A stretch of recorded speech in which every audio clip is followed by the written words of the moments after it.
దేవుని స్తుతించడానికి, ఆయన మహిమపరచడానికి దేవుడు చక్కటి ఆరోగ్యం నాకు కూడా ఇచ్చిన్నారు. హల్లెలూయా, హల్లెలూయా. మనం ఎప్పుడు దేవుని పనిలో మనం ముందుకుంటామో దేవుడు ప్రతి విషయంలో కూడా మనలను ముందుకు నడిపిస్తూనే ఉంటాడండి. హల్లెలూయా. మరి తమ్ముడు సాక్ష్యం ఇచ్చాడు, చక్కటి సాక్ష్యము. మరి కుటుంబంలో మరి తండ్రిని కోల్పోయారు, అలాగే మరి తల్లి అయితే మరి భర్తను కోల్పోయి ఉన్నారు. కుటుంబంలో మరి ఒంటరి జీవితం అంటే చాలా కష్టమండి.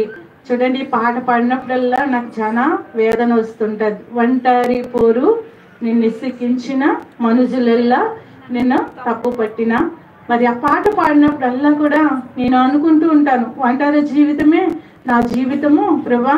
మరి ఇన్ని విధాలుగా మరి సమస్యలు ఎదురొచ్చినా నేను ఎవరిని కూడా విడిచిపెట్టే దేవుడు కాదు ప్రభా అని మరి ఆ పాట పాడేటప్పుడల్లా కూడా మరి ఎంతగానో దేవుని నామాన్ని మహిమపరుస్తూ ఉంటాము. హల్లెలూయా. మరి కుటుంబంలో కుమారుడు చెప్పిన సాక్ష్యాన్ని బట్టి మరి తండ్రి గారు మరి ఎంత కుటుంబంలో ఏది కూడా లోటు లేకుండా ప్రతిదీ కూడా మరి అన్ని కూడా మా డాడీయే చూసుకునేవారు. మాకేమీ తెలియదు, మమ్మల్నైనా డాడీయే చూసుకునేవారు. అటువంటి స్థితిలో దేవుడు మరి నా తండ్రిని మరి నేను కోల్పోయినప్పటికీ కూడా దేవుడు పెద్ద కుమారుడిగా దేవుడు నాకు గొప్ప ధైర్యాన్ని ఇచ్చాడు. హల్లెలూయా. మరి గొప్ప ధైర్యాన్ని ఇస్తూ కుటుంబాన్ని మేము ఏ రీతిగా నడిపించాలో దేవుడు మమ్మలను ఈ రీతిగా నడిపిస్తున్నాడని మరి కుమారుడు సాక్ష్యం ద్వారా విన్నాం. మరి ఈలోగా మరి నానమ్మ గారు కూడా కోల్పోయి ఉన్నారు. మరి కుటుంబంలో చాలా బాధాకరమైంది. మరి ఒక్కరు కుటుంబంలో కోల్పోయి ఉంటే వారి జీవితాంతము కూడా ఏదో ఒక పక్కన ఏదో ఒక మరి వారి యొక్క గురుతులు లేదా వారి యొక్క ఆలోచనలు అన్నీ కూడా గృహంలో ఉంటాయి. హల్లెలూయా. ఉంటాయా? ఉండవండి, ఉంటాయి. ఈరోజు కూడా మా పాస్టర్ గారి గురించికే చెప్పుకున్నాం.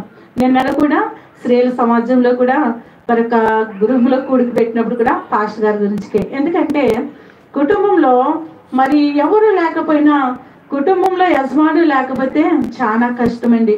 మరి ఆ రీతిగా కుటుంబంలో తమ్ముడు మరి కుటుంబంలో నాన్నగారిని కోల్పోయారు. అప్పుడే సంవత్సరం అయిపోతుంది. రోజులు మరి వెంటనే మరి గడిచిపోతున్నాయి. ఏ సమయంలో ఏది సంభవిస్తుందో కూడా మనకి తెలియదు. హల్లెలూయా. మనం నీటి బుడగ వంటి వారు కదండి. గాలికి మనం అన్ని విషయాల్లో కూడా మనం ఎలాంటి జీవితమో మనము ఈ భూమి మీద మనం జీవిస్తున్నామో మనకి తెలియదు. అందుకే ఈ లోకంలో మరి మరణానికి విలువ లేదండి. మరణం అన్నది ప్రతి ఒక్కరికి వస్తుంది. హల్లెలూయా. మరణం అన్నది ప్రతి ఒక్కరికి వస్తుంది. చిన్న పెద్ద తేడా ఏమీ లేదు. ఉందండి? మరణానికి ఏమన్నా చిన్న పెద్ద తేడా ఉందా? లేదు. అంటే మరణం అన్నది ప్రతి ఒక్కరికి వస్తుంది. కానీ ఒకరోజు ముందు ఒకరోజు వెనకాల.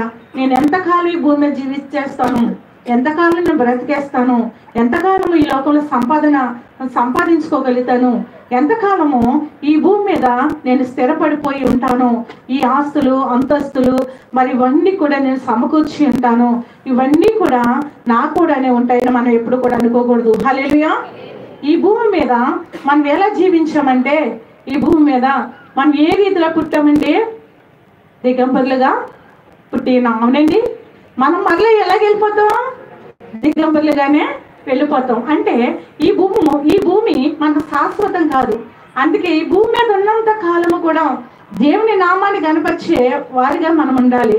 దేవుని స్తుతించాలి, ఆయన నామాన్ని మనం మహిమపరచాలి. ఒక గ్రామంలో, ఒక దేశంలో ఒక ధనవంతుడు, అంటే ధనము ఉన్నవాడు పేదవాడుగా ఉన్నాడు. అయితే అతను యొక్క ప్రాంతము వెళుతున్నాడు, ఎడారిలో నడుస్తున్నాడు. అయితే నడుస్తున్న సమయంలో అతను సమస్యలు పోతున్నాడు. మరి నడవలేని స్థితిలో ఉంటున్నాడు.